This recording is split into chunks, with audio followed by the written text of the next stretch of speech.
Well, hello, everybody. I'd like to welcome you to our monthly Community Advisory Committee meeting. My name is Eddie Price and I'm the chair. I don't know why I said that because everybody knows me, but whatever. Can somebody take the roll? Absolutely. Chair Price? Yeah, I'm here. Yeah. Matthew Belasakis? Here. Anthony Sclafani? Anthony Sclafani is absent. Carolyn Schofield? Present. Jen Dirks? Jen Dirks is absent. David Harris? Here. Gary Laws? Was that for me? Yes. You're not I'm here. here? Tara Hamden? Here. Anna Webb? Anna told me before the meeting she wasn't going to be able to make it. Peter Anderson? Peter Anderson is absent. Aida Castañeda? Presente. And Larry Emerson. I'm here. Perfect. Chair Price, we have a quorum. Okay, well, thank you. And I don't mean to do I know you, young lady? You do know me. Okay. You're Victoria? Yes, I am. Okay. I've never seen you sideways at this angle before. Okay. There's two There you strings. go. There you go. Let me get back. Uh-oh, I done lost the agenda. Oh, by the way, I believe Anthony's in the attendee list. Thank you, Matthew. I will promote him right now. Or would somebody who's not recording be able to promote him? I don't have that option, I don't think. I don't think I have that option either. Okay. Would someone else on staff be able to do that? He's in right now. Okay.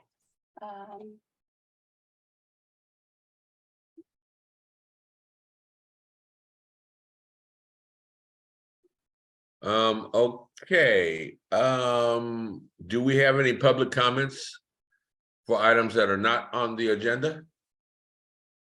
We do not have any written public comments and we do not have any hands raised. I do want to mention that Anna Webb, our secretary of the Community Advisory Committee, was not available to make it tonight. Is anyone else able to step up to be secretary for today?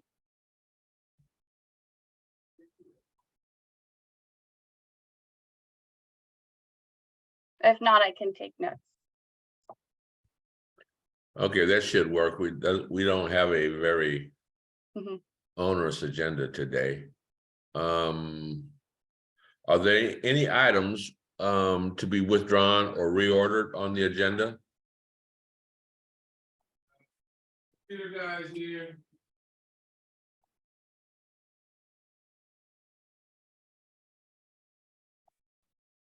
I don't believe so. Chair Price. Okay, well, thank you. So we will go now to the agenda. And we will receive an update on the community power plan. Who might be doing that? That will be Nelson from our programs team. Nelson? Yes, thank you. That's my job today. So hello, everyone, and welcome. Thank you for being here today. So I want to start off by saying that this update is a little long, mostly because we missed giving the update at the December CAC meeting.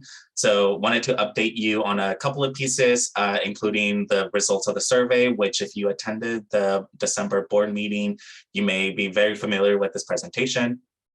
But also want to update you on where we stand with the program prioritization framework, and want to talk to you a little bit about the strategy of which we're wanting to organize the draft list of programs, and want to get your feedback on that to make sure that what we bring to you next month is aligned with what we hear from you all.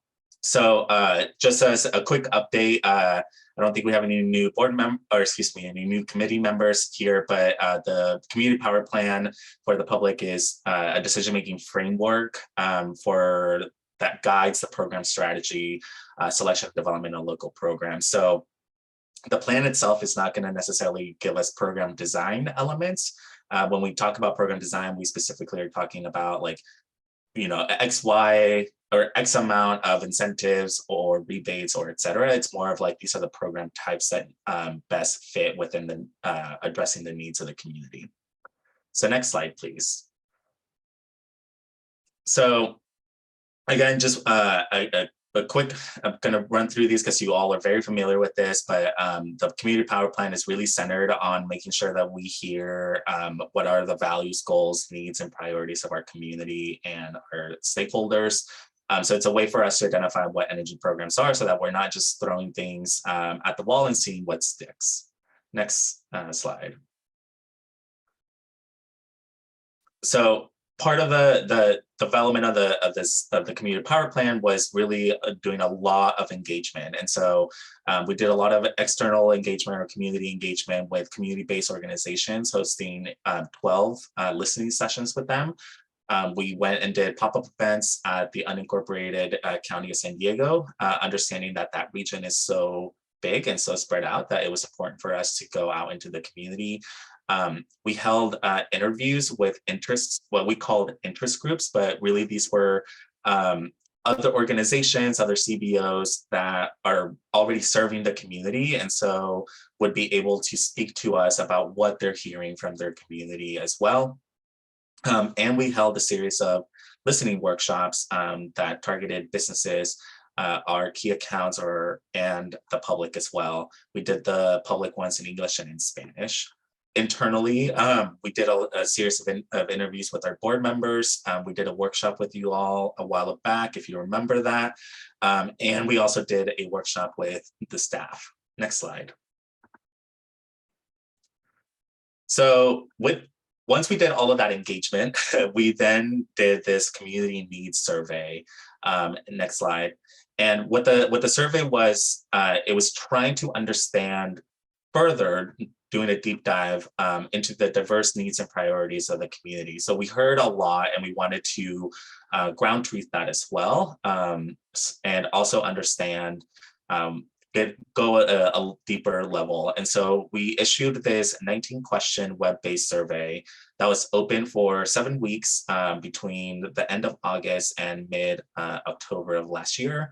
And understanding that we wanted to be as equitable as possible, we made the survey available in 3 languages: English, Spanish, and Filipino or Tagalog, since those are the 3 primary languages spoken in our jurisdiction. On the images, you can see some of the advertisements that we did. We also did pop-up events trying to get people to take the survey as well. Next slide. We really try to promote the survey as much as possible.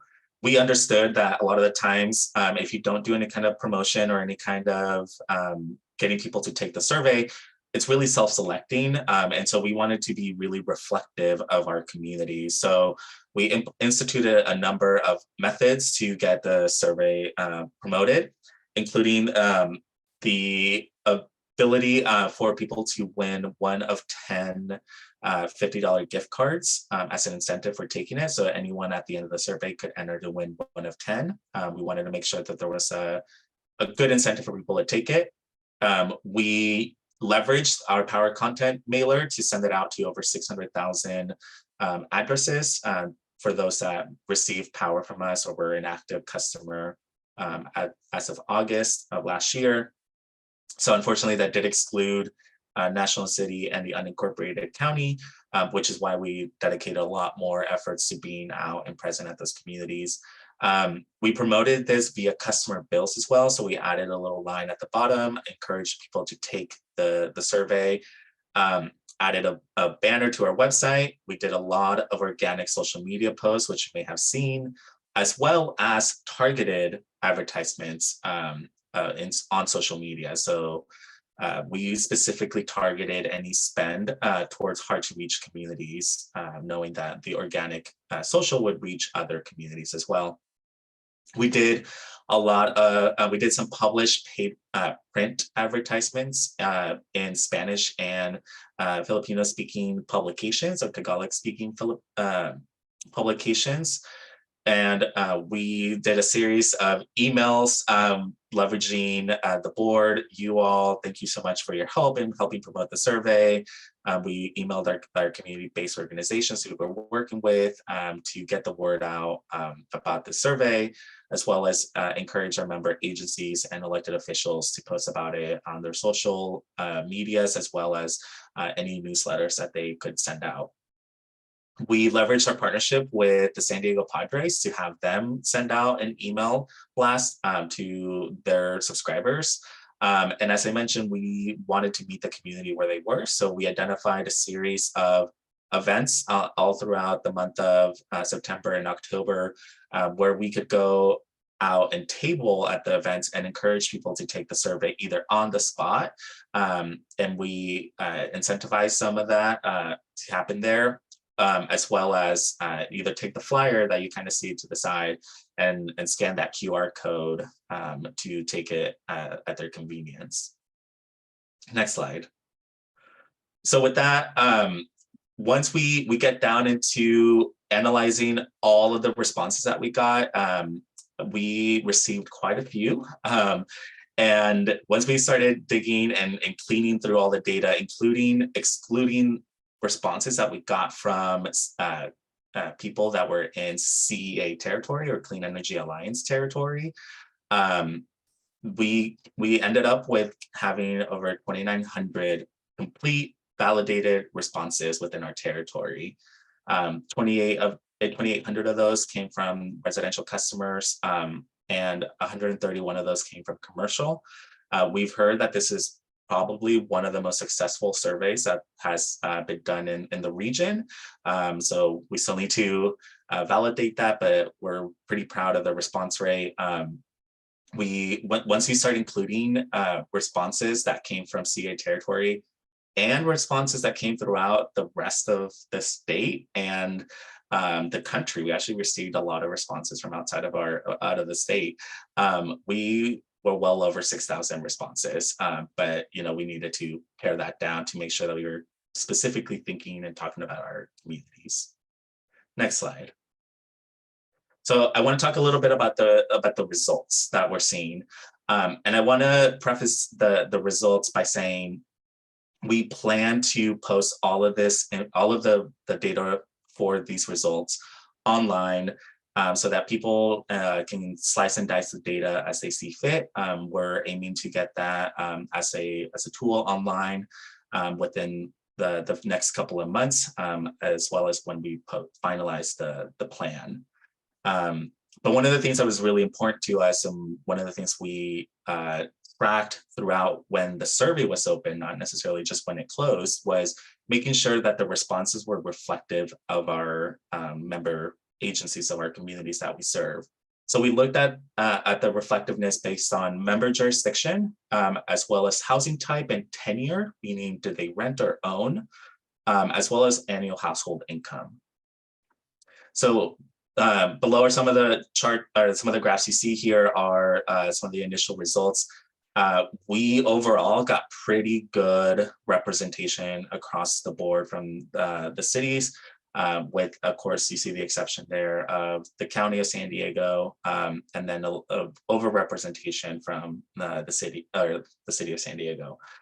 So I think the fact that the county is so diverse and so spread out and so large kind of speaks to why we saw slightly lower representation there. But still, I think was really good responses overall. When you look at that based on the housing type, which I think is really important for us, you see that we did get a lot more responses from people who live in multifamily homes.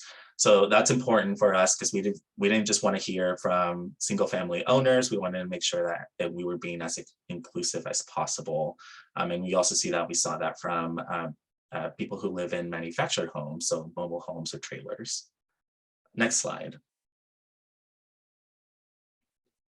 So one of the first questions that we asked in the survey, and if you took the survey, you remember, is trying to understand what were the general major challenges or issues that our community is facing.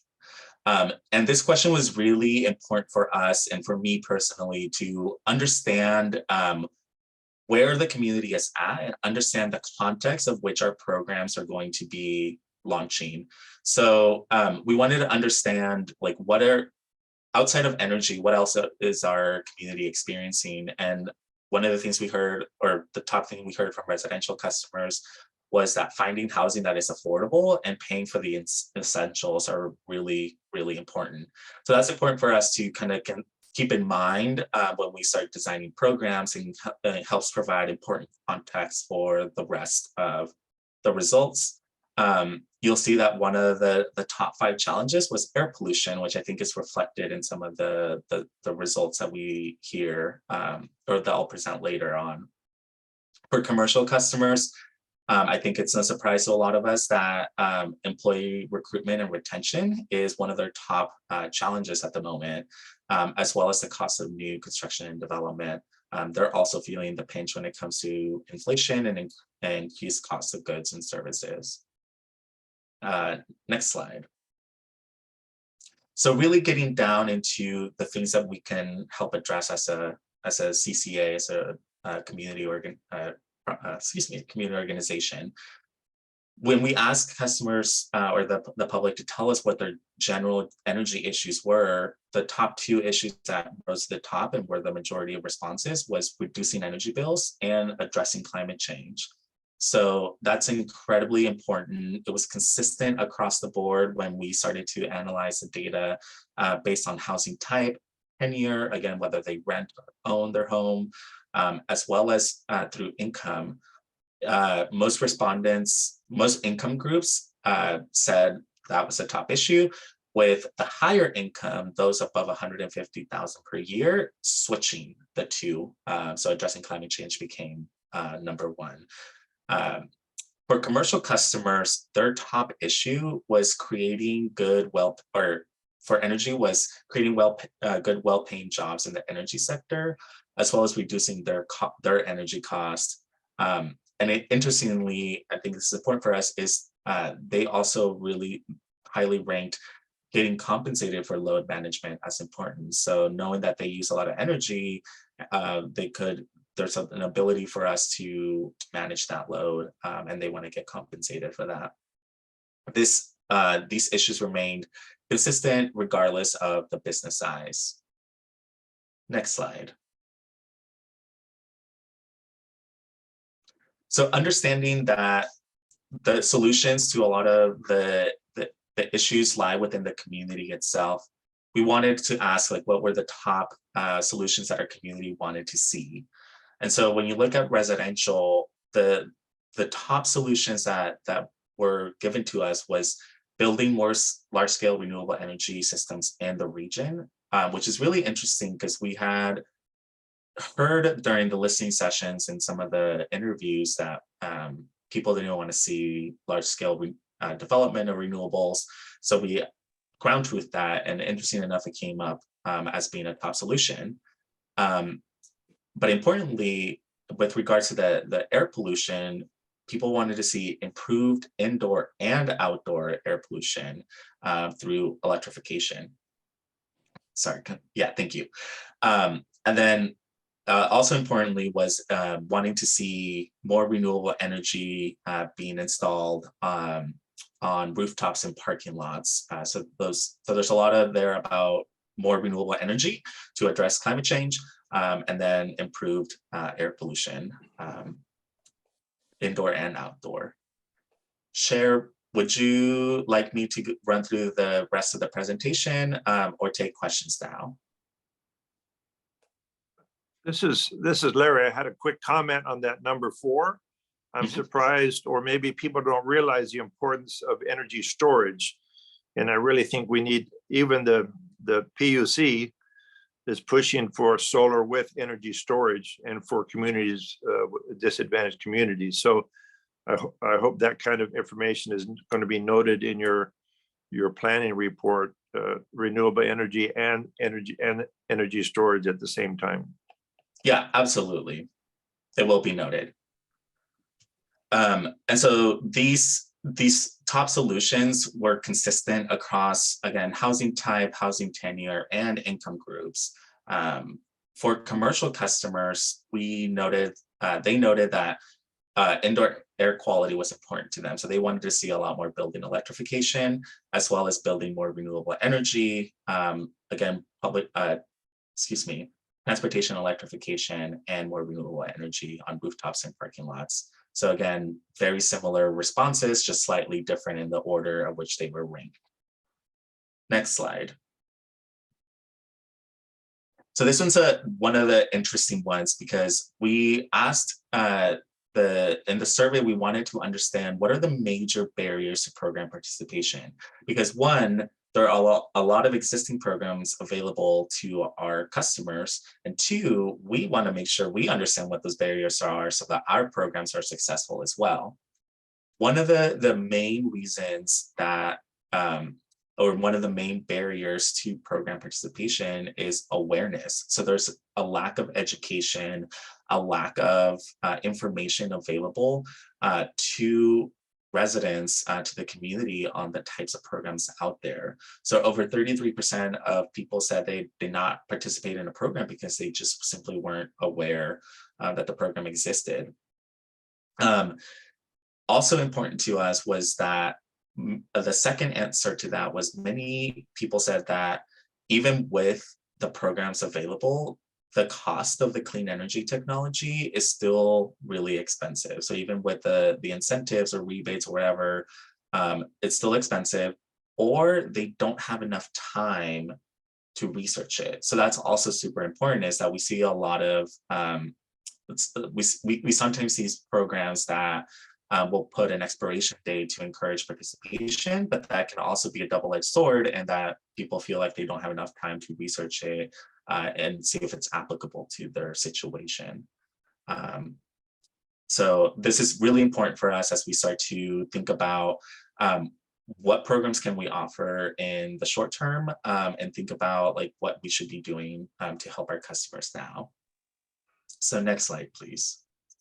If I can make a quick comment on the number 2, where they say it's still too expensive. A lot of times they just look at the initial cost, and when we promote some programs, we should also promote the long-term savings to go together with that, so that it doesn't seem as expensive if they understand the long-term benefits on lowering their costs. That should be a part of the explanation for the programs. Okay.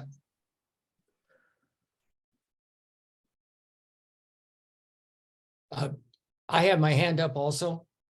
Mhm.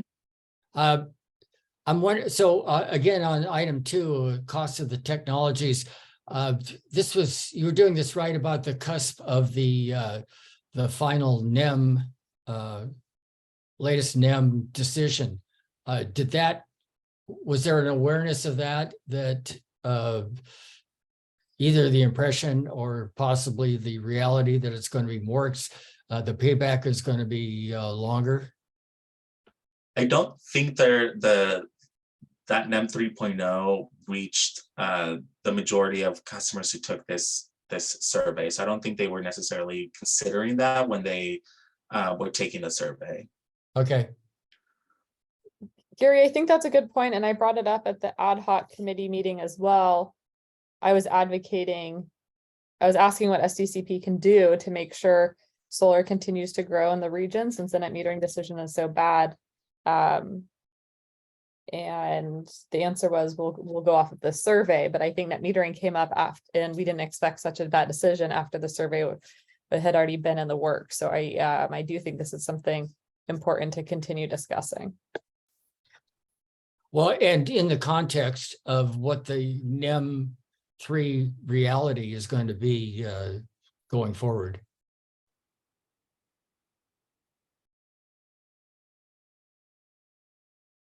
Okay.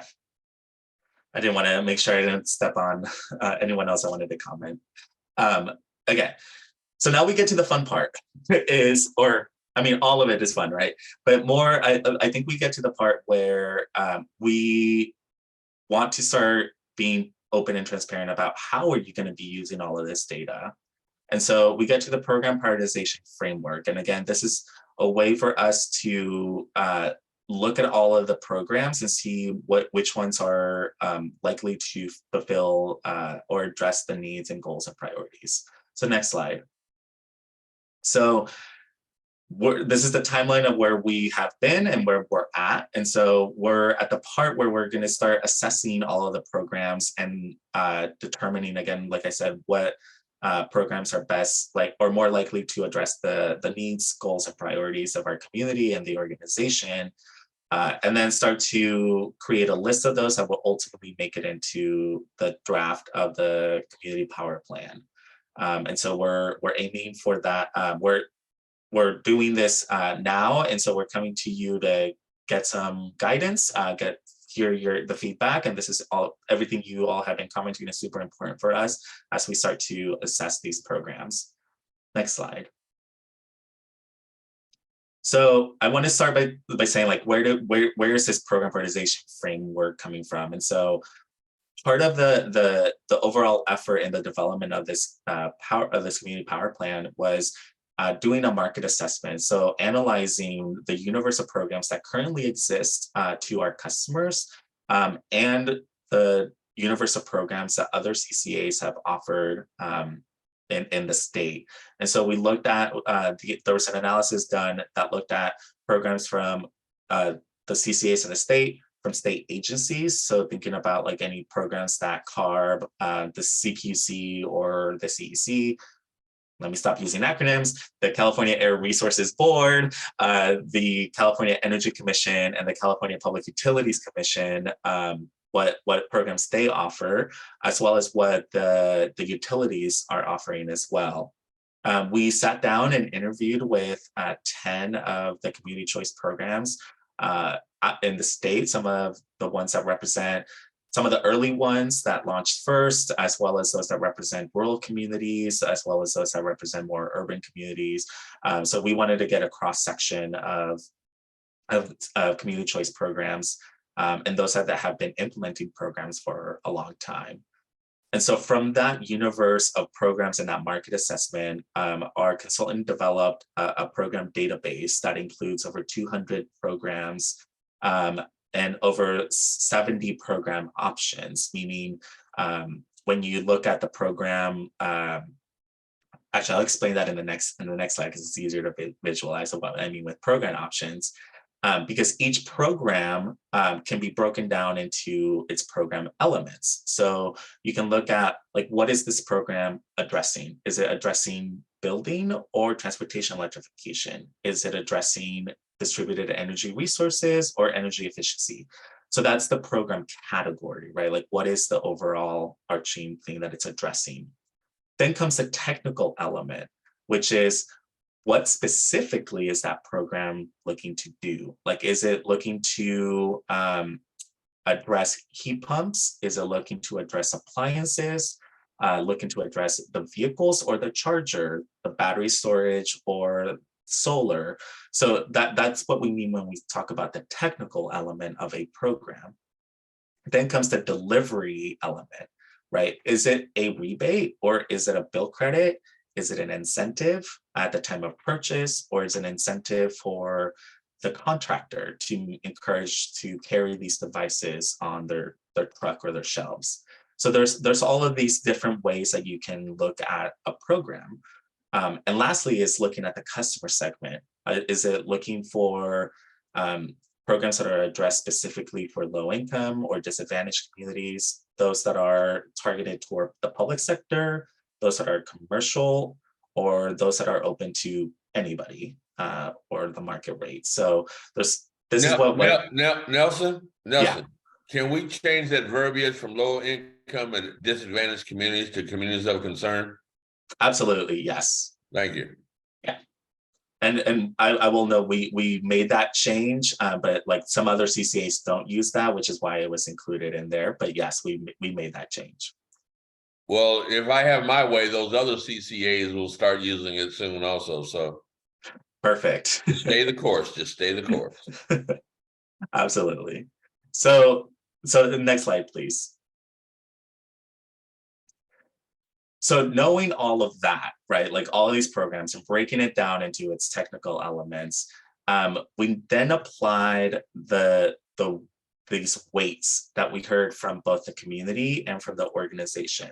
So each of those elements was scored to see how best they address the energy issues, or will be scored to address like how they best address each of these issues based on what the survey and also what the workshop that we held with you all to understand what is more important to the community. So if you go to the next slide. So this is just a quick snapshot of what the tool looks like. So all of this information is being put into this tool that will look at each of the technical elements, that will look at the incentive type, the customer segment, that will look at like, is it likely to address all of the various issues that we heard from the community? And so each of these programs are being constructed in this tool or deconstructed into all of its various elements so that we can get an idea of what those are. And so we are leveraging the survey data, we are leveraging everything we heard to make sure that there's a score that comes out across the different sectors, including single family, multifamily, and commercial. So this is just a sample. It's not the complete thing. It's quite large, but I just wanted to just give you a quick update on where we stand and how all of this data is coming together. So next slide. So here's where. Can I ask a quick question on that program you just showed us? Sure. Is that like AI, or I mean, where is the human element of deciding included in this spreadsheet? Yeah, I it's mean, not the judgment of people's judgment and opinions. Yeah, it's not AI. It is based on the human element of going through and scoring the different parts of like how likely is this technical element able to reduce the energy bill, as an example that you might see there. So there is the human element in there as well. It's not all artificial intelligence. So deciding which ones to move forward, that's another step. Correct. Yeah, okay. And that's an excellent segue into the next step. So this is where we want to really get your feedback and your thoughts on everything, because we were proposing this program strategy to you all, and we want to hear from you all before we come back to you with a list of programs on what's important. So next slide.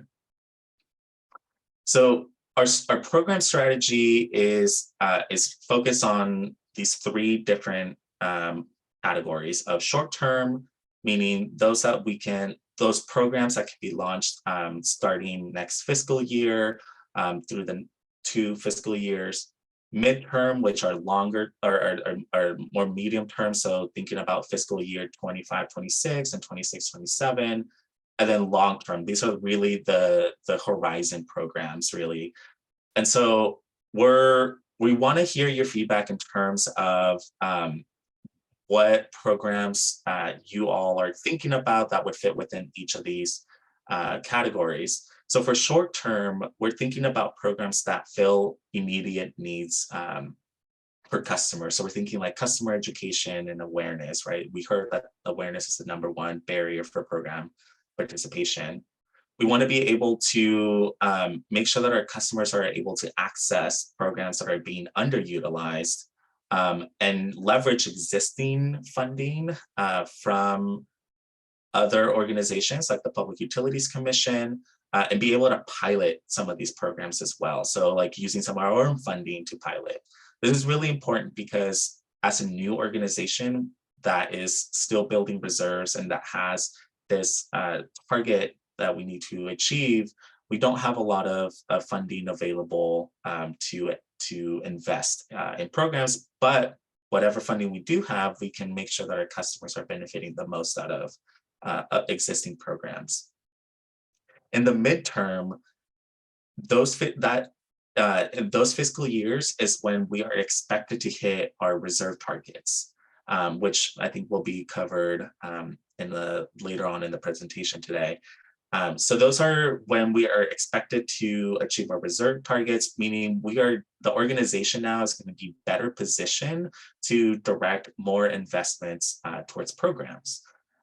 These are the types of programs that will require more time to establish. So they're a little more in depth in terms of staff time, or will require funding to start flowing in that time frame. So maybe it takes longer for the funding to start flowing for those. This is when we start to think about the renewable energy network, leveraging some of that funding for energy efficiency.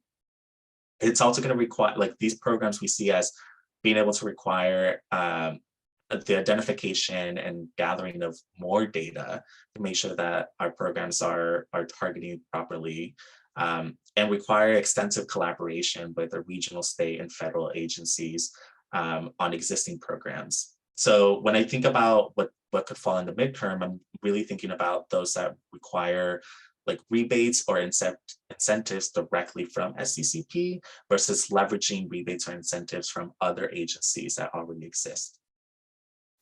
The long term is a little more nebulous for us, right? It's difficult for us to really anticipate the programs that are going to be required in 5 years from now to significantly accelerate the speed of energy retrofits and upgrades. So these are going to be programs that the way we see it is require leveraging large portions of revenues to bridge the gap, or require us to participate or develop new funding streams or financing models. So we can think of these as like on-bill financing, or maybe there's some financing mechanism that's going to be flowing from the state or something, right? It's really hard to forecast that far out. Additionally, this is around the time frame of which we are getting into updating the community power plan, because this is a 5-year plan. We're going to be within that 5 years, so we're going to be looking at doing updating the plan, and making sure that whatever we're doing is in line with how customer needs have shifted or not. So with that, I think I'm going to stop talking and open it up and see like what feedback do you all have for us in terms of how we're approaching the program strategy. What should we be considering when we start to think about the programs and how this program prioritization framework fits into this. And I really just want to get your thoughts and opinions and input on this before we come back to you and propose and show you some of the programs that could fit within this strategy.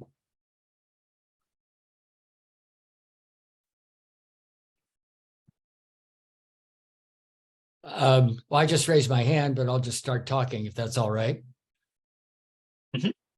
I think we need a program to reach out to landlords who have rental property, especially multifamily rental property, because I mean, I don't understand, I'm saying this without any idea on how to accomplish it, but it seems to me, if we could somehow form a partnership with landlords, and possibly through grants, because typically a multifamily rental apartment building is going to have a natural rooftop space for solar and to somehow, establish, some kind of program that strongly incentivizes the landlords and it passes on, benefits to the renters. I just see that as incredibly large bang for the buck in terms of reaching, again, people in multifamily housing who typically have no access to going solar. Yes, thank you. I noted that. And I wanted, you said something that I want to point out for the rest of the committee, which is, you said, I don't know how we accomplish that. And that piece is for us to figure out, right? That's our job. So like, I want you all to think creatively, right? Like, even if you don't know how it's going to get accomplished, that's what we're here to do. Yeah, well, no, Nelson, I want to put it on you. So you're right about that.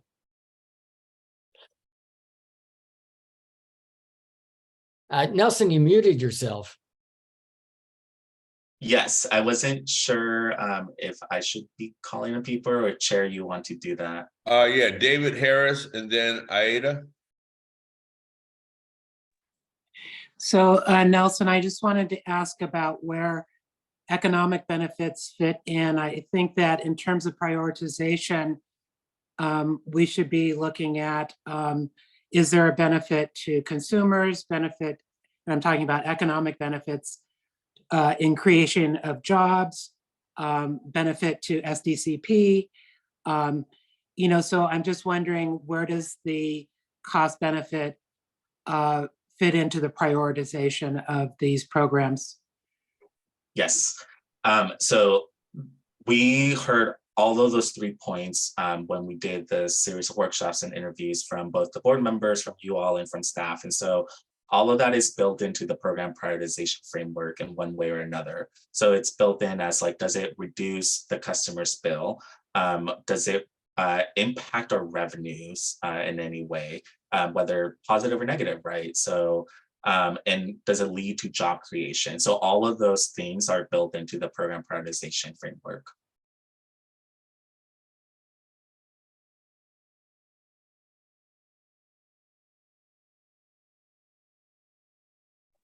All righty, I guess I'll chime in. I have not so much a question, but really just maybe feedback in regards to, how we incentivize communities to take advantage of programs. But one of the programs that I wanted to figure out a way that we incorporate in this, and how can we have programs that will empower others to switch from gas appliances to electric. So I don't know if that can take part in some of these discussions. We have a lot of properties, especially National City, that are relatively old. They're older properties. So how we transition folks into that is going to be a key piece, but how do we educate them on it? To your earlier point, right? People just are not aware of these programs because they just don't know. So it's going to take a lot of intentional efforts, whether it's through SDCP or through us collectively in the areas that we represent, to educate our community on what these programs look like, but how we can adopt them. So I kind of look forward to figuring that out, right? And how creative we get. But one barrier is not knowing, but the other barrier shouldn't be money, because we are in an existential crisis and we need to figure something out with folks. So that's kind of, I wanted to just kind of say that out loud. Yes, thank you so much for bringing that up, because I think when we heard in the survey, right, was they improved indoor air quality and outdoor air quality through transportation. So these programs on fuel switching, which, the technical or industry term, super important. So I'm glad you think that is also important for us. And I think with the fact that we have the IRA funding, right? Like that was passed, and the government's still trying to figure out the best way for that funding to flow. So like all of that is important for us to think about, like, how do we, maybe in the short term, how do we make people aware that this technology exists, or that there are existing incentives? And then once the government releases the flow of funding, is then the question for us is how do we capture that and bring it in here? And how do we make sure that they're sat right? So they're coupled. But I think thank you so much for bringing that up, because I think I agree with you. Yeah. Alrighty, thank you.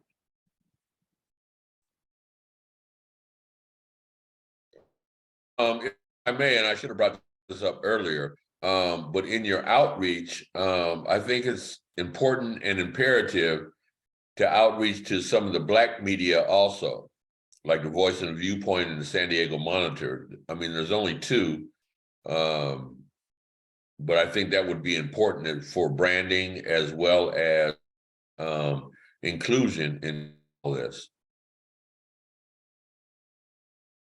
Absolutely, thank you. And I see that our external affairs team is also on here, and I'm sure they took notes as well. I did.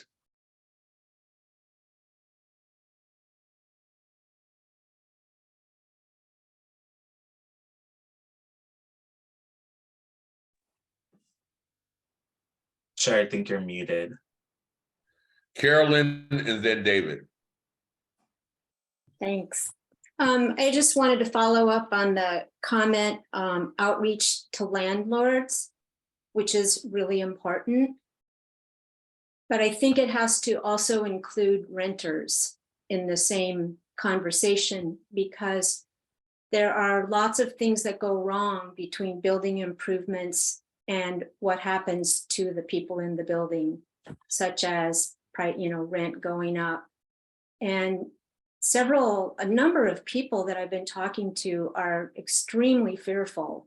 Even people that are renting houses, they don't want to ask for anything because of the rent being so high and rents going up. So some of the housing organizations would be a really, really good place. One of them is ACE Action, ACCE. So I think those would be a really big help to have that be a conversation between both groups. I think in addition to that, Carolyn, property managers or management companies be also interesting to have in the conversation, because of the bridge between the owner and the landowner, the owner and the property. I think, communicating with some property management companies to get their take on it also would be interesting. Excellent. Thank you so much. Dave? Yeah, I just wanted to say thank you to Nelson and the consultant and the programs team for putting together such a comprehensive and thorough framework for our review. And I was really impressed with how extensive the survey was. The outreach and the response was just amazing. And so I just wanted to say we're really, really thankful that we have such great staff and consultants to bring us this, to move this process forward. Thank you. Appreciate it.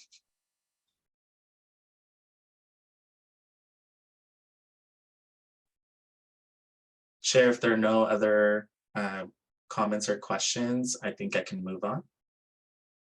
Please. Okay.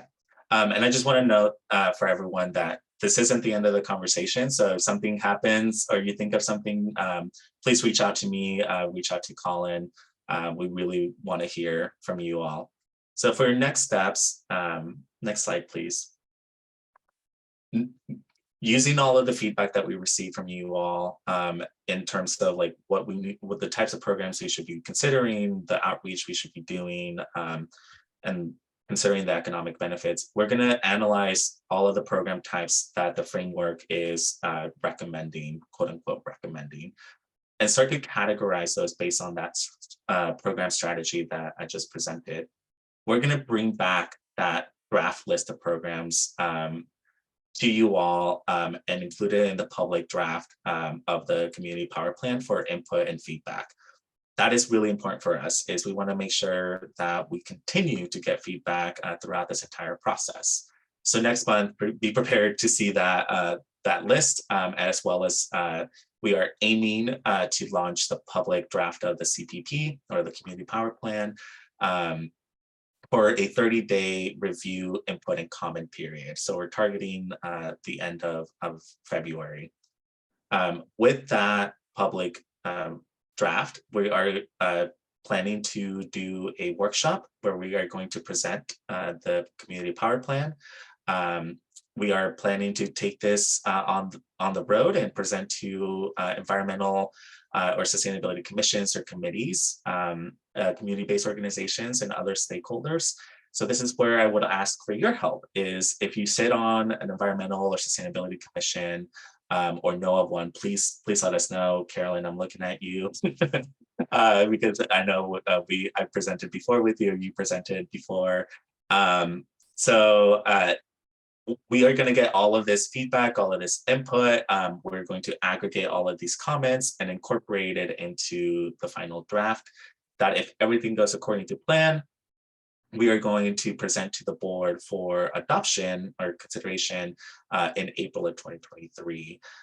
So that's where we currently stand with next steps. And with that, I think that is the end of my presentation.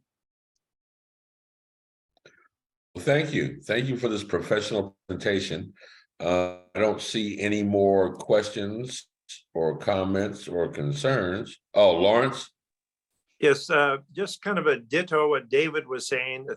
Thank the staff who all worked on this. And I know everybody had a little hand in it here and there and outreach to the public. But could you remind us who are the key people putting this together? You're one of them who are presenting today, but we should remind us who else was really hands-on and working on the details. Could you share that? Yeah, absolutely. So it's been myself, my colleague, Allison Scurlock. She has been instrumental in this entire process.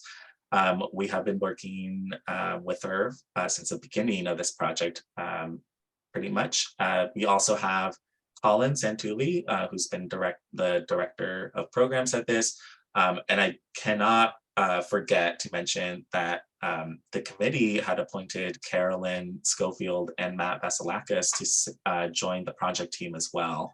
So they were extremely instrumental throughout this entire process. And I can't thank them enough for this. And they are definitely going to be receiving an email from me very soon to sit down and have an extensive conversation about the programs, as well as our consultant, Arup, who has been developing the plan, and then our consultant, Crimson West, who did the community outreach during this process.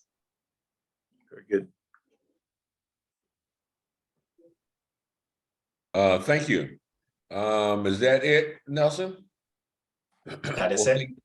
Thank you very much for your presentation. Item number 6, receive an update on the Community Clean Innovation Grants. And I just want to mention there were no written public comments for item 5. Thank you. Okay. Am I good to start? Yes, you are. Okay. Hi, everyone. For the CAC members who I have not met yet, my name is Allison Scurlock, and I joined SDCP about 5 months ago as a program associate and have been working a lot with Nelson and Colin on the Community Power Plan, as Nelson just said. Today, I wanted to share with you a shorter update about a new grant program we're hoping to start in the next few months. And similar to Nelson's presentation, if you attended the December board meeting or watched the recording, this presentation might look a little bit similar to what Colin presented. We can move to the next slide. So just for some background, in this year's budget, there was money allocated in the program department's budget with the intention to create a community grant program. This was largely inspired by other efforts that other CCAs are doing and have been successful with in seeding ideas from their communities. Also, part of our intent of this program was knowing that with the Community Power Plan still being developed, we're not able to fund large-scale incentive and rebate programs just yet. And so this program is a way to invest back into our community, and that's why a grant program was a priority for us this fiscal year. And then the last point, Colin brought a program policy document to the board in December that was approved. And that is what I will be sharing about today. And that ultimately establishes the program and provides our CEO, Karen Burns, the authority to design and implement the program. Next slide. Okay, so just overall program goals. The goal of the grants would be to support ideas and pilot projects from within the community that are scalable and replicable, that also provide economic, environmental, and health benefits to our communities. And another goal is to increase energy literacy of our customers. We know that there are really great ideas out there in the community, and with grant funding, we hope that we can get some of those ideas off the ground and provide funding to test ideas and potentially see if ideas can be fleshed out and incorporated into our program strategy in the future. Next slide, please. So just to overview the program focus areas that we're looking for pilot projects for, the projects would address one or more of these. And these categories actually came from our community needs survey that Nelson just talked about some of the results for that we did at the end of last year. And these are just 5 very general areas that customers are looking for solutions from SDCP.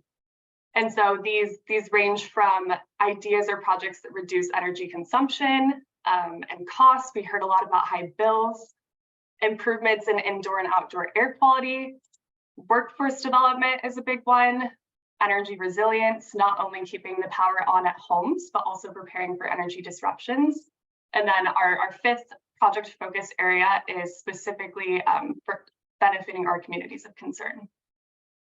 So next slide, please. Okay, so just a little bit about structure and process.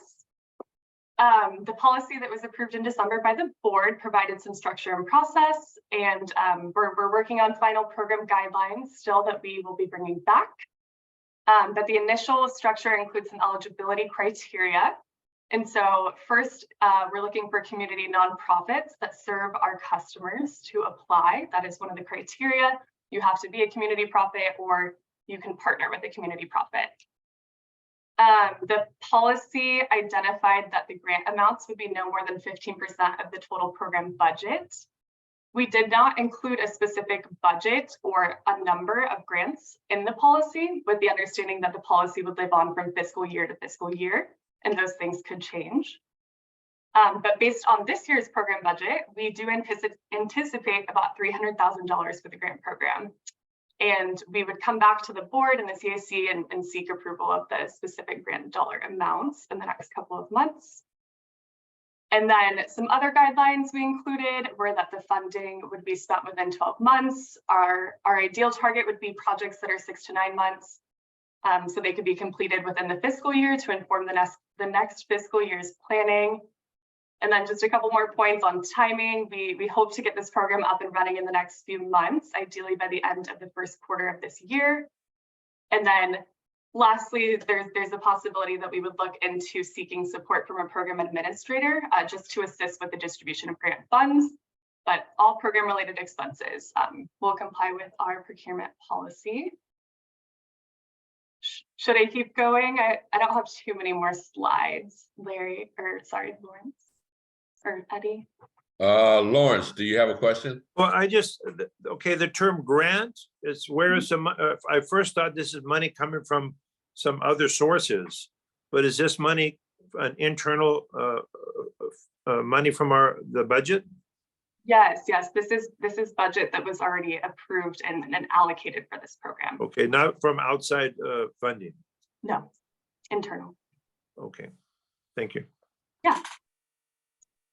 So we can move to the next slide. The policy included a section about an evaluation committee. And so the evaluation committee would be established, and their purpose would be to review, score, and ultimately select grants based on a set of criteria that I will talk about in a minute. And the committee would include several people, SDCP staff. We ideally would, we want to highlight that we would love a CAC representative if there's interest out there, and we can talk about that with the chair during future meetings when we bring this back. And then potentially if we do have a program administrator, they would have staff included as well, but it would be a diverse evaluation committee to help score applications. Next slide. Okay, so these are 5 evaluation criteria that just general that were included in the policy that we're thinking about initially. So project feasibility is one of them. Community benefits, so those were the 5 different focus areas that I talked a little bit about that came from the survey. Scalability and replicability, so projects that could be replicated throughout our territory if possible. Communities of concern, impact to communities of concern is another criteria we would be looking at, and then innovation. So looking for what new ideas and innovative approaches our community members can bring to the table. And then we just included a note that if there's even scores across the criteria, the committee would seek diversity across project areas. Since the project areas were identified by the community, it would be great if we could do projects that touch all 5 areas if possible. But next step, which I think is my last slide. So that was just a high-level update. Our next steps are to finalize the program structure and details through a final program guidelines document, and then bring it back to the CAC and board in the next couple of months, and eventually seek approval of grant funding. So thank you for letting me share about this. This was just high level, but hoping to bring back more details soon, and would love to hear any initial thoughts or answer any questions that I'm able to. Thank you, Allison. Gary? Yes. Okay, yeah, I'm not muted. Good. So on your program focus areas, you got 5 bullets. I was approached 3-4 months ago by a member of my community with a concept for what I think you could call a pilot program, but it didn't actually fit in any of these categories. Is that exclusive, or would you accept something that would obviously be promoting SDCP's mission here, but doesn't fit within your 5 bullets? So Program focus areas, not evaluation. Yeah, those were just the five general areas that were included in the policy. We tried to make them as general as possible, just so like a lot of projects would qualify. But I'm curious to know what the project you're talking about is. Well, what would be is sort of creating, reaching to various community stakeholders to try to develop more local energy, possibly even feed-in tariff programs on available rooftop space. So it'd actually be very directly developing, or not, in other words, it wouldn't be an organization that is actually in the business of developing it, but it's bringing together the stakeholders that could do it. I believe SDCP is in the process of hiring a staff person that will manage that type of program that you're talking about, Gary. Well, Is that correct? but could the constituents in in Encinitas apply for a grant to be the sort of the factor that brings the stakeholders together? I guess that's my question. So right now, what I'm thinking about is the policy, like you do have to have that nonprofit status. That's the way it was approved and is currently. So I think the answer is no, unless you were able to partner with a nonprofit. But I'm taking notes and can bring this back. Well, And your challenge, Gary, is to make it fit into one of these. well, Not yeah, I make one of suppose. these fit into Thank you, but you need to make it fit into one of these.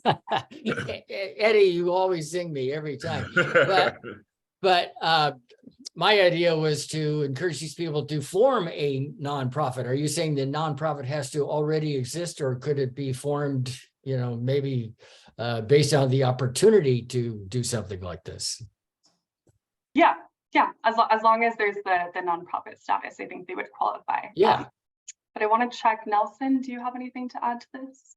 Yeah, Gary, I think based on the policy that's been presented, what you propose could be something that can be applied for or submitted for an application, because it could fall under any one of these types of focus areas. You know, if they're encouraging solar on rooftops or on business rooftops, it could fall under the reducing energy consumption or cost. Especially since it's an education around that. So I think it's too early for us to say yes or no, because we're not the evaluation committee. But you know, in general, it does kind of fall within that focus area. Okay, well, I'm not going to, I'm going to be encouraging for these people to go forward then. Thank you. And Gary, tell them to make it fit into one of these bullet points. Eddie, duly noted. And if that means, you know, they need to create a nonprofit if they believe in their mission that big, that might be what they need to do also. I agree. Are we done? Yes, I'm done with my presentation. So if there's any other thoughts or questions, or we can move to. There are no written public comments. Thank you. I always forget that. Okay, item number 7, discussing San Diego Community Power's rate setting process. Good afternoon, members of the CAC. I'm Jen LeBron, the Director of Public Affairs for San Diego Community Power. Thanks for joining us as we discuss this rate setting process. As a not-for-profit public agency, SDCP's process centers on providing short and long-term value for our customers while maintaining a healthy foundation for our young organization. Our goal is to always provide the lowest rates possible while taking a financially prudent approach. We recognize the economic challenges many San Diegans are facing and their need for us to keep customer costs down. We must also make financially responsible decisions that give our organization the opportunity for future rate stabilization efforts and continue serving customers for years to come. Last November, SDCP's board approved our rate development policy, which acts as a North Star as we make recommendations to our board about electricity generation rates for the upcoming year. Today, we'll be walking through our rate development process to provide insight into the diligent work our team is doing to provide sound recommendations to our board of directors at a public meeting on January 23rd. We would encourage all the members of the Community Advisory Committee, as well as members of the public, to join us to learn more about the calculations we've been doing in order to come up with thoughtful rate recommendations for the board to vote on. Today, members of our staff will be walking you through this process in order to ensure that all of you and the members of the public have the opportunity to fully understand the factors that will have an impact on the rates we will be proposing this month. We're looking forward to presenting this informational item today, and we'll be happy to answer any questions when the presentation concludes. I'd now like to turn it over to our Director of Data Analytics and Account Services, Lucas Utsoha. Thank you. Thanks, John. Good afternoon, members of the CAC. Great to see you. Happy Friday. Can you please move forward to the next slide? So the presentation before you is actually not going to be all me talking about our rate setting objectives and or process. It's actually going to also include the financial analysis that our finance team has done. Hence, the fact that it's going to be a joint presentation between myself and Tim Monklemont, our finance manager. But at a broad high level, we just wanted to give you a preview of the rate development policy that Jen talked about, which was approved by the board in November. So, some of the key objectives that SDCP as an organization looks at as part of our rate development mechanics is obviously cost recovery, rate simplicity for the average customer, transparency, which is the cornerstone of what we do and why we're presenting to you today, avoid cost shifting, cost of service, reserves, rate competitiveness, which is obviously a key element, rate stability, and then equity for all of our customers. Having said that, I will pass the baton over to my colleague Tim to walk through the strategic goals of our rate development policy. Thank you, Lucas. Hi, Chair Price and CAC members. Tim Agelmont, Finance Manager at San Diego Community Power. So kind of on this slide, in terms of our rate setting goals, one of the big things we look at is reserves, especially from the finance perspective. So I like to think of reserves as the equivalent, like my own personal emergency fund is kind of the San Diego Community Power equivalent of a reserve. So back in June of 22 last year, our board adopted a few strategic goals around reserves, which relate directly to rates. A couple of those strategic goals included trying to get to 90 days cash on hand in 2023, and then trying to get 180 days cash on hand. At the time, we thought 2025, and at the time, we thought those amounts were 175 million and 360 million, just kind of based on how much our costs were back in June of 2022. And then all those things together kind of get us closer to getting what, for finance, kind of the gold standard of getting to an investment grade rating for SDCP. And then you could do all kinds of great things for the community and for our agency. Lucas, I'll turn it back over to you. Thanks, Tim. Over to the next slide, please. So just as a overview of how we go about the rate setting process down to the granular level, Tim and the finance team, they look at things from a finance perspective for the most part. That essentially encapsulates the objectives that the board approved as part of our rate development policy.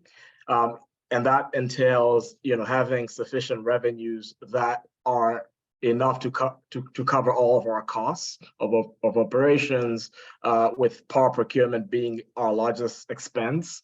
But then now when you start getting into the granular details of how SDCP then goes about setting the individual rates for an average customer, this is the slide deck in front of you articulates that process at a very high level, which is we would take the SDG&E generation rates. We obviously have to factor in the power charge and difference adjustment, which represents the above market cost that every customer pays, regardless of whether you are taking service from SDG&E fully, or if you are taking service from SDCP from a commodity perspective, and SDG&E is still providing your transmission and delivery. The one thing that I definitely would like to highlight across this mechanic is there tends to be the sentiment that only CCA customers are assessed PCIA, and I can categorically tell the members of the CAC that that is not factual. Every customer is assessed PCIA, the only difference being in how that is presented on the customer bills, right? With a bundle customer, the PCIA is embedded in the commodity rate that you're charged by SDG&E, whereas if you're a CCA customer, the PCIA is essentially articulated as an independent standalone line item on your bill. We also factor in franchise fees that we know our customers will be assessed by SDG&E, and that then allows for us to arrive at the SDCP rate, which we will be taking to the board next week. So this process, at least at a high level, gives you an overview of how SDCP goes about articulating the rates that you ultimately end up seeing play out on your bill as an SDCP customer. Moving over to the next slide, please. So this slide here captures the timelines of the rate landscape from January of 2022 all the way until where we are today in January of 2023. The reason that the January 2023 is highlighted a different color is because we are actually in this month. And so at a high level, the top line captures all the actions that San Diego Community Power has undertaken as a function of the rate setting process, and the bottom line articulates all actions that SDG&E has undertaken throughout the exact same time frame. So high level, you can clearly see that SDG&E has had multiple rate adjustments, more so than we have. And again, we are in January, and the board will be reviewing and adopting our 2023 rates.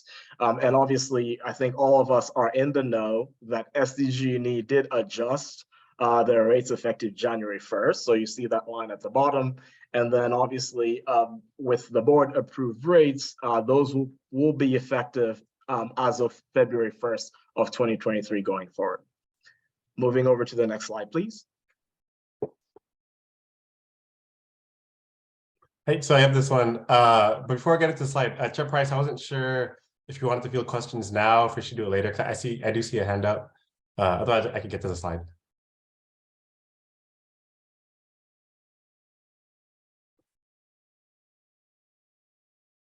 Okay, not hearing Chair Price. Perhaps, Lucas, would you be okay with just fielding this question? Lawrence, I see your hand up. Did you want to go ahead and ask it? If we go back to the slide on rate mechanics, underneath San Diego Gas and Electric generation rates, 43% average increase. Where did that come from? That's an excellent question, Lawrence. So the 43% is a system average, and that is actually it's public information. It's published as a function of the advice letter that SDG&E filed with the CPUC, essentially giving rise to their would-be rates effective as of January 1st. There is a table, and I'll be more than glad to send that link to you, that articulates the system averages not only from a commodity perspective, but also from a UDC, which is utility distribution cost perspective, encapsulating the transmission and delivery charges. So this is only for electric, correct? Correct. We're only talking about the electric rates, correct. But you say that 43% can be broken down into the generation and distribution separately. Correct. So what we're referring to here is only specific to the commodity rate, as opposed to including both the transmission and delivery. In that chart that SDG&E filed with the CPUC, which again is public information, there is a breakout system averages by customer class that essentially articulates what the increase is based on $1 per kilowatt hour. So I guess a more specific question is this tied into their natural gas price increases? Does that reflect they generate electricity with natural gas, and natural gas prices have increased? Is that what's reflected in here? That's a huge increase. Yeah, so I think in terms of the commodity aspects, obviously, I think the increase that you're referring to could be looked at from two perspectives, right? One being the commodity perspective, the retail commodity perspective, meaning if you are a customer who has both electricity and gas services running to your house, right? You are going to see two charges on your bill, one for electricity and the other for gas. And that's not what we're talking about, simply because, SDCP does not provide the gas commodity service, but you're absolutely right on the other perspective, which is natural gas at the wholesale is essentially a driver of how power is essentially priced, right? So those are two perspectives, and the perspective that we're talking about in this slide is only pertinent to electricity as a commodity, not the gas commodity that customers can actually take service on at your premise. At least that's a fantastic segue kind of to the next slide. So, looking from the finance perspective, what are some of the things that we look at when we set rates? Probably the biggest factor we look at is our cost. And you'll see here, our cost is mostly made up of energy. Over 95% of our costs is energy costs. And then a small portion, that portion in gray, is everything that's not energy, like, for example, our salaries. You'll see here, in January of last year, when we set rates, we thought that energy costs for fiscal year 24 would be $634 million. You fast forward to today, that cost has increased. So that same fiscal year 24 projection for energy specifically has gone up from 634 million to 939 million, or 48%. Dang. Yeah, it's a lot. Getting to the next slide, similarly, our cost for fiscal year 25 has also gone up pretty significantly. So this time, January of last year, we thought it would be $627 million. Energy commodities have increased so much that it's gone up about almost 55% from January to January. And obviously, when we set rates, we do want to try to recover our costs, and at the same time, kind of build those reserves that we mentioned earlier. So those are two big major factors that factor into this. Getting to the next slide, so talking about reserves. So with that in mind, and just thinking about our energy costs kind of increasing over the last year, and then we set rates every January, right? So the revenue that we're taking in hasn't changed because we set the rates one time. So in January of 2022, when we originally set our rates, we had thought that we would take in about $374 million in reserves, kind of at the year end of fiscal year 25.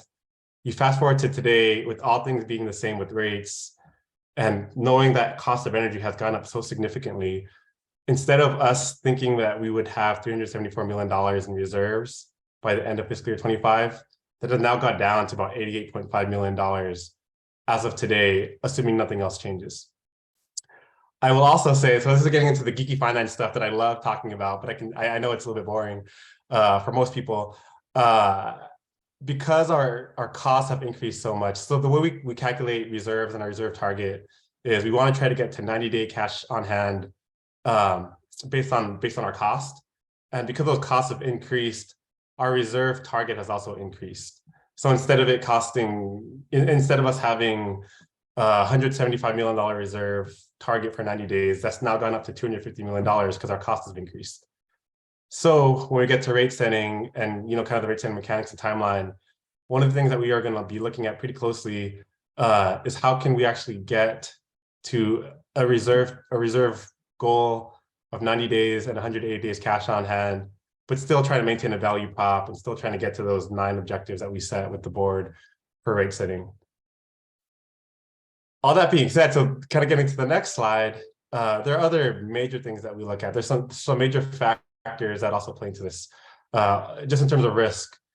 Probably the biggest risk, I think, is SDG&E, and us just trying to maintain a value proposition to SDG&E. And so, assuming we did nothing, and then SDG&E, lowers their rates come next calendar year, that could be up to $600 million just in revenue that we miss out on if we try to maintain our rates in lockstep with SDG&E and we do nothing today. Kind of getting to those energy slides I mentioned earlier, our forward energy market prices have gone up significantly, almost $340 million just from June 2022 to December. And so it's something that we can't forecast. It's something that we talk about because it's the reason why we have reserves, so that we can build kind of our bank accounts to manage these things. And then the last thing I'll mention is just participation rates. San Diego Community Power has some pretty good participation rates. There are other CCAs in California that have as low as an 80% participation rate. If we, for some reason, get down to 80%, that could be $100 million in just revenue that we would, or net income that we would lose. So these are all reasons why we want to build reserves. We want to set our rates in order to get some reserves to combat some major risk factors that could happen. Next slide.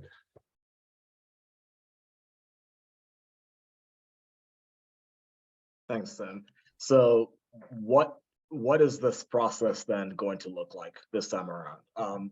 I think quite a few of you will recall last year when we did the similar presentation, we talked about bifurcation of rates.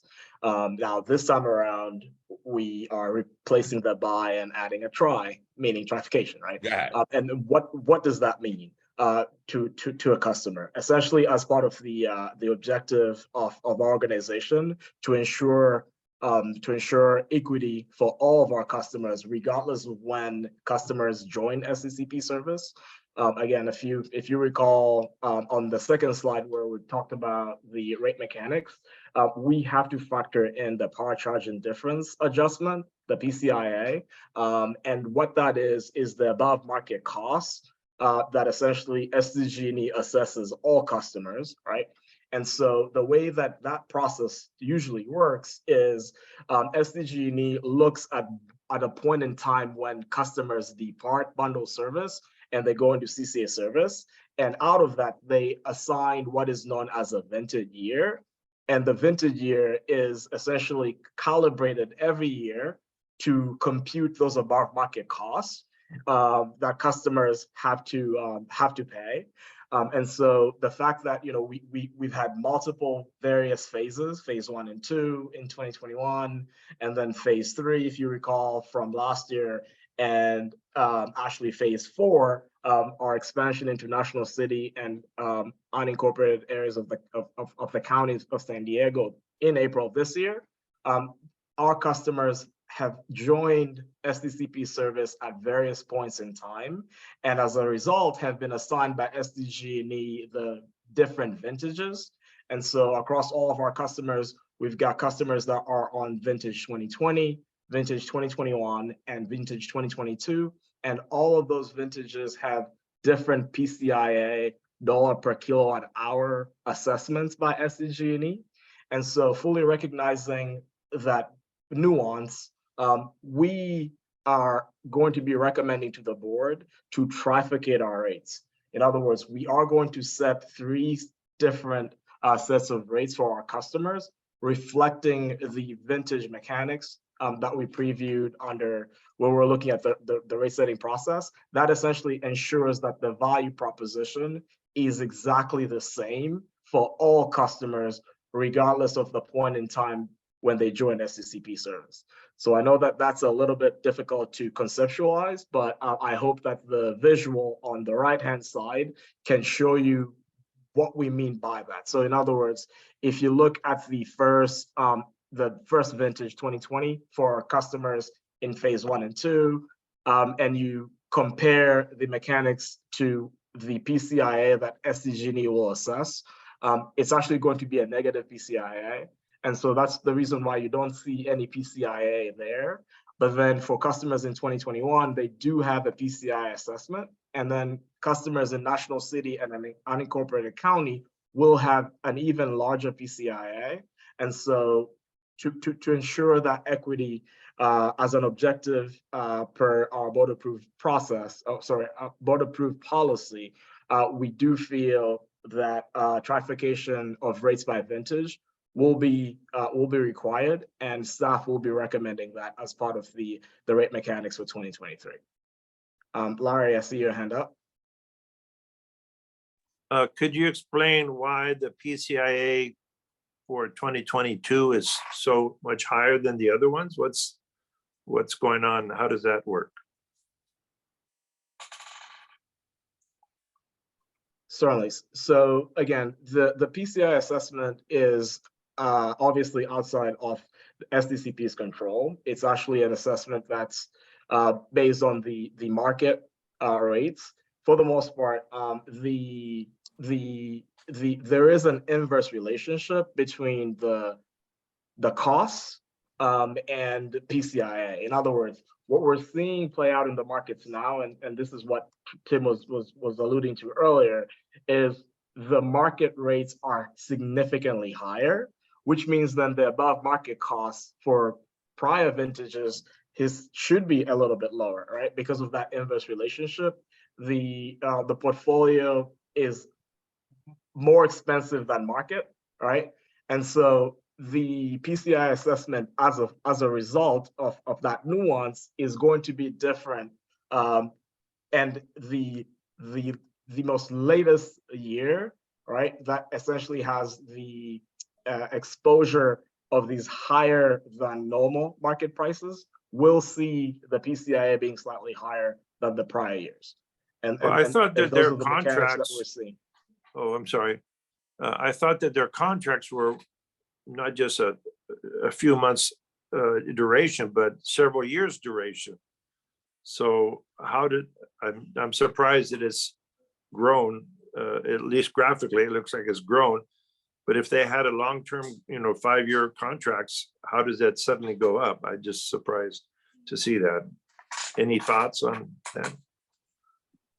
Yeah, at least at a very high level, I do have thoughts that perhaps might help better answer that question, in the sense that, so you're absolutely right, Larry. There were contracts that were entered into, right, as a function of the expectation that all customers were going to be served by one entity, right? And so those contracts, for the most part, they are reevaluated every year. And that is essentially what gives rise to either the above market cost or, the lower than or higher than, based on the year reevaluation. And that is essentially what then becomes the basis for how PCIA is assessed. So they have a contract, but they have a contract, but every year that something is adjusted, you're saying? You have to value the portfolio, right? Again, I think I definitely don't want to speak about the process for an assessment that is outside of our wheelhouse, but conceptually speaking, PCIA is an above market cost, and the concept of above market means or implies, at least at a high level, that the portfolio has to be rebalanced, right? Similar to your personal portfolio of investments, you revalue that based on market conditions, and then you assess what the above market costs are. So And this depending on- PCIA is all approved by the PUC. Okay, I won't. I'm sure everybody is surprised how this has gone up, but I'll let you proceed. Go ahead. Thanks, Larry. Actually, that concludes our presentation for today. We're more than happy to take any questions, hear any feedback that you have for us. But again, we will definitely be taking the 2023 rate item to the board next week, and we will definitely be previewing it for the board before they have a chance to review, deliberate, and approve our rate adjustment accordingly. Gary, see your hand up. Yeah, thank you. Whoop. Yeah. So on this slide, there's the value proposition, which obviously we have a little bit of latitude on. Are you going to tell us what the value proposition is going to be in the new rates? So the value proposition, I think we're still actually in the process of finalizing our analysis this afternoon. Tim and I have been going back and forth since late last night. We still have a few more tweaks to make, Gary. But yes, I mean, broadly speaking, I think what we can say, but again, you will get the actual numbers when the board packet goes out next week, early next week, I should say. But yes, I mean, we're fully aware of the economic uncertainty. And that will be reflected in the rates, or rather the proposal that we take to the board. The one thing that I can definitely say, at least at a high level, and Tim, please let me know if you disagree, they will be a value proposition relative to SDG&E. And now we're just trying to nail down what that value proposition is going to be. And once we have it, you will definitely see it in the board packet next week. But yeah, the one thing that I can definitely confirm is that there will be a value proposition. Well, that's reassuring. Thank you. And I'd just like to piggyback on Lucas's answer briefly here. One of the things that we are really being very thoughtful about is that value proposition and what that means for our customers.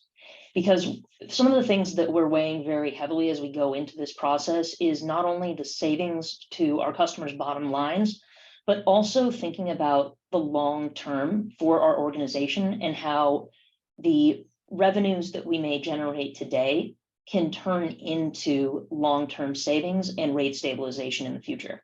So this is something that we're taking very seriously, and we've run through multiple scenarios and are continuing to do so before we make our formal recommendation to the board.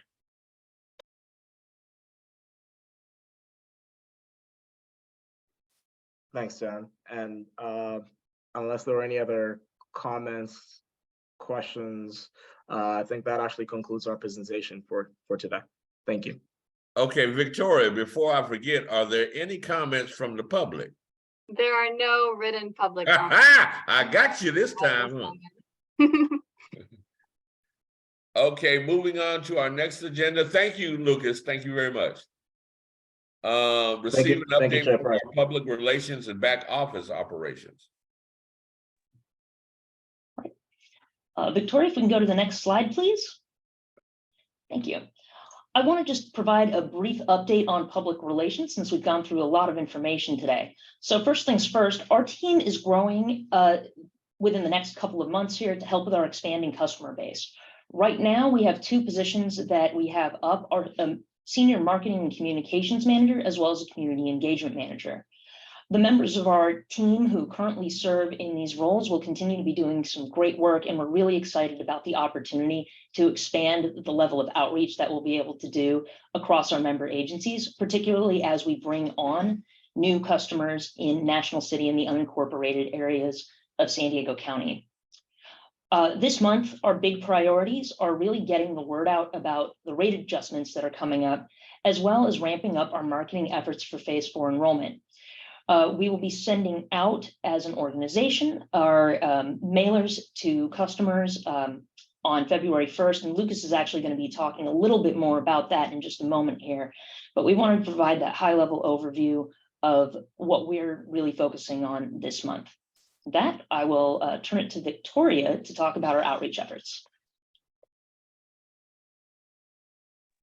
Excuse me, I'm a little out of order. I guess Lucas is going first. Thanks, Jen. Members of the CAC, again, good afternoon. Very happy and very glad to announce that our Phase 4 is going to be underway officially the first week of February, in the sense that our customers in National City and unincorporated areas of San Diego County will receive their first official pre-enrollment notice, essentially letting them know that, hey, say hello to a cleaner power provider who invests in our communities, and that is us. And again, through all the great work that members of the CAC have been doing on SDCP's behalf, folks in National City and unincorporated areas of the county should expect to receive the 2 mailers that you see before you. And those mailers will be hitting customer mailboxes the first week of February. So in terms of the mechanics of mass enrollment, customers who are not on net energy metering in these 2 new member agencies will be enrolled into SDCP service in April. And then for customers who have solar or any other type of generation at their facilities, they will get enrolled into SDCP in a similar manner that we did Phase 3, which is at the month of their true up from April 2023 all the way through March of 2024. So we're pretty excited. And again, please let folks know to not throw these mailers. There's a lot of work that went into it. And again, we just want to take the moment to recognize the good work that members of our CAC staff and the board have done to get us to this point.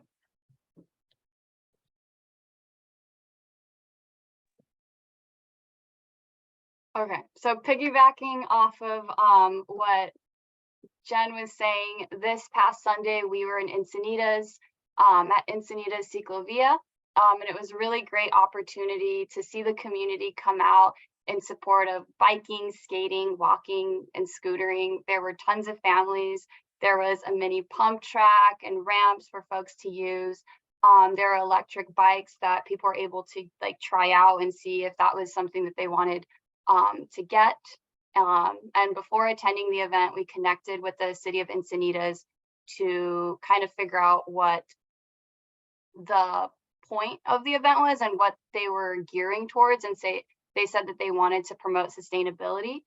So we designed this coloring sheet for folks to really use and see tangible ways that they can help address the climate crisis, and just being cognizant that some folks aren't able to switch over to our service, as people mentioned earlier, or they don't have the funds to switch to specific types of cleaner energy, and knowing that kids want to make an impact, and just letting people know that all of our like small collective actions can make a really huge impact. And it was all around an amazing event, and the community of Encinitas was really supportive of us, and I genuinely look forward to going back to Encinitas and doing more events there. And then we did another event this past Tuesday. It was our CAC meet and greet, and it was an opportunity for all of us on this committee to just come together. And for some of us, it was the first time we were getting to meet each other in person. I remember when I joined the CAC back in April, I was like super excited to join the organization and just be able to represent my community, but I was a little bummed out I wasn't able to meet all of you OGs who helped found this organization. So I felt this was really important for us to just come together in case anyone else on the committee was feeling that way, and just to create a space to highlight all of the work you all are doing in your communities, and for all of us to just come together and better get to meet each other before we start meeting in person this coming March. And then upcoming events and meetings. As promised in November, we're going to start posting all of our upcoming events and meetings during our monthly CAC meetings. That way you all have information and you're all able to volunteer or just come in person and get to know more about what we do. So first up, on January 18th, we have the Community Solar Summit. That's an event that Tessa from our programs team is going to be going. She's leading a solar program, so she's going to be going and just learning more about everything solar. And then that same day, we're going to be hosting a new board member orientation. And I would highly recommend everyone on this call to go. I will give you a heads up, it's going to be a very long meeting. So if you want to bring snacks or just plan accordingly, but it will be very informative. We will be going over the history of SDCP, and then each of our directors and each of our departments are going to be going over, who's on their team, and then what their goals and priorities are for the next year. And then the Sunday after that, on the 22nd, we're going to be going to Kimball Park in National City, setting up a table and just letting folks know that this spring we're going to be doing our enrollment in National City, and then just having iPads so we can help folks who are eligible sign up for CARE and FARA. Yes, Larry? I know you're from National City. I see your hands up. Yeah, do you have the time from what time to what time already planned out for the 22nd? Yes, we do. And then on the right on this slide or on this graphic, there's a QR code. So if you scan the QR code, it'll take you to like a link tree or a directory, and then you can click, I want, help, I want more information on signing up for CARE and FARE, or I want to know more about our events. So if you click the one that says news and events, there'll be information on just the different events that we're having, and National City is one of them. I hope that helps. But you don't know what the time is. The time is on there. I believe it's going to be at noon that day. You mean just 1 hour, 12 hours, or noon? I'm thinking it's noon to 2. that June 2. Sunday on the 26th. If later you can send us what location you're gonna be and this, again, confirming the time.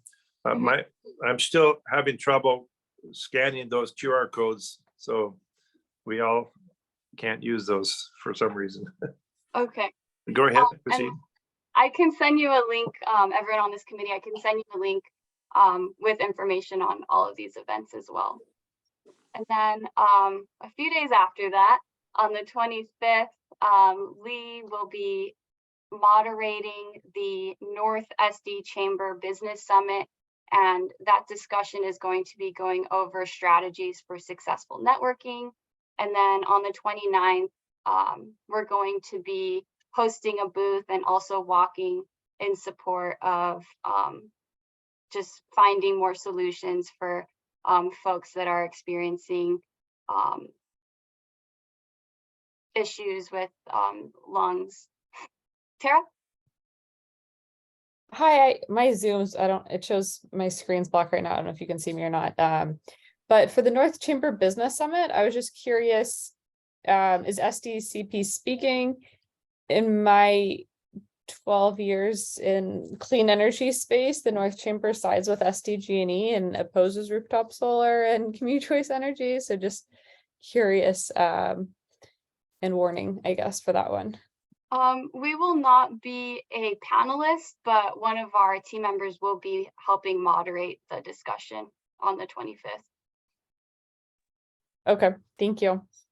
Of course. And if anyone has any insight or any recommendations on events that we should have in the community, please let me know. Well, the Martin Luther King parade is tomorrow. Think you can work that out? Typically, we need at least 2.5 weeks in advance. Jiminy Crickets. I know, but if anyone is available, I think that our staff or just different members of the committee could probably go and support. Yeah, and I have a booth. San Diego Urban Sustainability Coalition has a booth and we're partial sponsors. So if somebody does come, they can set up at our booth if they want to. Thank you. And bring stickers. We like stickers. Bring stickers. We have tattoos now. No, SDCP tattoos. Stickers. Oh, We like stickers. Okay. So those are our February events. There were no written public comments for this specific agenda item. So we will move on to, and thank you everyone for your presentations. I just saw Lucas. There's this slide up. Yeah, so Chair Price, as is the norm with our monthly meetings, this just reflects where we are in terms of our participation. Again, very stellar.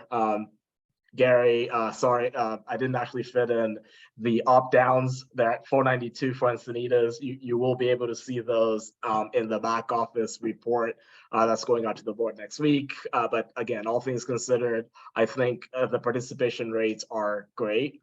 Again, thanks to all the good work that you're putting in, talking to constituents and talking to neighbors and all of our customers. So yeah. We just wanted to preview that we are still where we want to be, and long may that continue.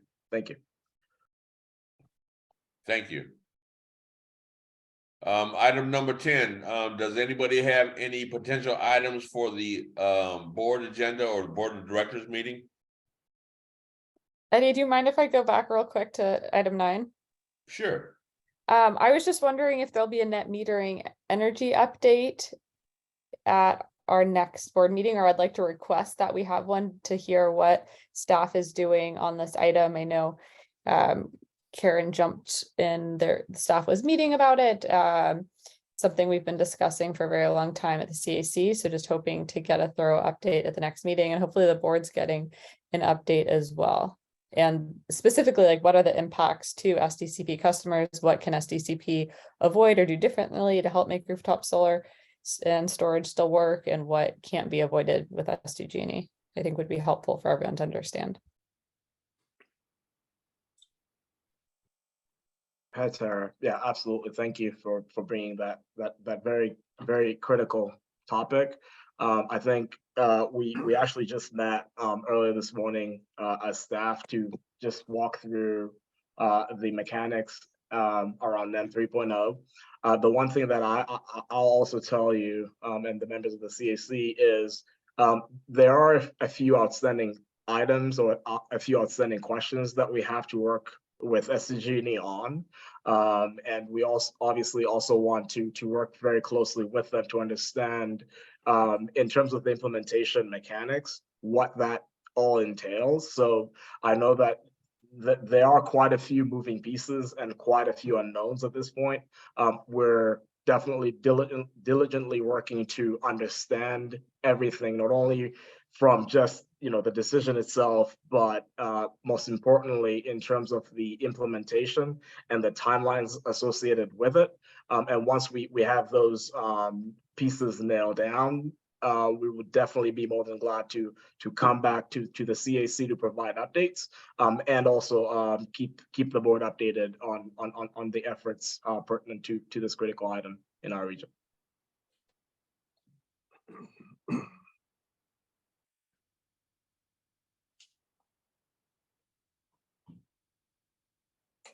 Go ahead, Carolyn. Carolyn, then Lawrence. Okay, thanks. I had a question specifically also about the net billing tariff and how it will affect customer rates. And so specifically, I'm wondering if it's going to increase San Diego Community Power's revenues through whatever, the mechanism that they're using, which we really don't know yet. And also, are customer bills in general going to be decreased from this new tariff? So those are the two items that I wanted to ask about. And I realize that, there's a lot going on, and so there's a lot to do. And I want to thank you a lot for your presentation today and just giving us all the information coming up. Thanks, Carolyn. The questions that you've posed are great. We've also posed similar questions, but again, I think it's, the decision came out and that part is done, right? And now the next process is to figure out how to figure out the impacts and understand in terms of what is being intended as far as net billing goes, what that looks like in terms of the implementation, right? And then the impacts there too, as far as not only to the customer's bottom line, but also even the billing capture and the billing presentation. Those are some of the things that we've already engaged with SDG&E on. We actually had a meeting yesterday to start talking about the mechanics there. It's still early because I think we're all now working through the rates, the rate deliverables, and I think after those conclude, the idea there is to form collaborative working groups or working teams, just so that we can start understanding the implementation mechanics, which then will allow for us to do the analysis and respond to the very good questions that you have for us.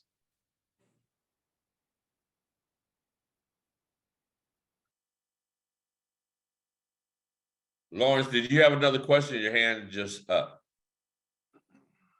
Yes, as just a reminder, I saw the list of activities that the group has planned for outreach, and it's exciting that we're starting for National City and the county unincorporated areas.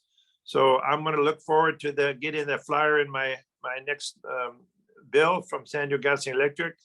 But I would just reminding that and to take the opportunity to again do some presentation with the city council members. There have been some changes of the membership, but it's to help them, remind them the benefit of this for the community in the long term.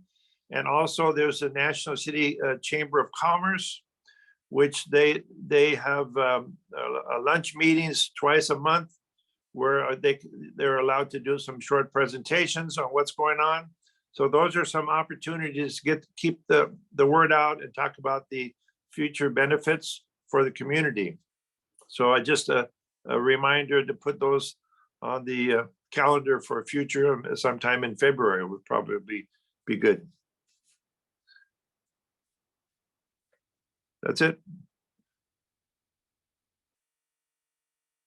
Well, thank you. Do we have any other committee member announcements? To my point earlier, I have one. My organization, San Diego Urban Sustainability Coalition, has a booth tomorrow at the Martin Luther King Jr. Parade, which will start at Valencia Park Elementary and culminate at Martin Luther King Park on Skyline Drive. I believe it begins at 9 and it's over about 2 or 3. You're welcome to drop off any information you may have about your entities or organizations at my booth. It will be next to the main stage. Probably. Thank you. Anybody else have any announcements? I've re-raised my hand since you reminded me. Okay. This is Larry Emerson again, and on January the 29th at Kimball Park, so it's a week after the San Diego Community Power folks will be there, there's going to be a big event, and I've mentioned this before about the 70% discount for small landscape businesses to shift to electric landscape equipment. And they will have 12 manufacturers there available, displaying their electric lawn equipment. People can test some of the handheld ones and ask questions, get familiar with them. As an individual, that'll help you decide which ones you might want to purchase yourselves. But they're going to have a presentation. Delegates from the CARB will be there, and the San Diego Air Pollution Control District, and I expect some of our city council members. So that's the last Sunday of the month from 9 to 2, and you can just come out, and they'll have some music. They'll probably have a little bit of food for lunchtime, and you can investigate all this electrical land equipment from more than 12 manufacturers. So that'll be exciting. So just FYI to everybody.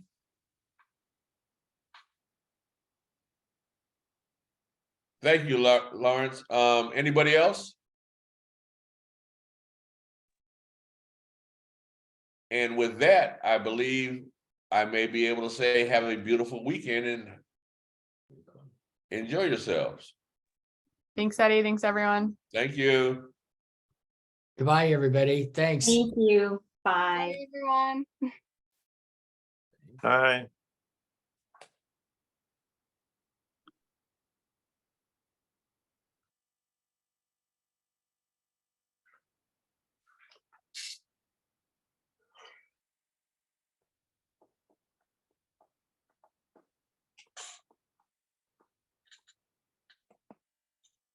I left.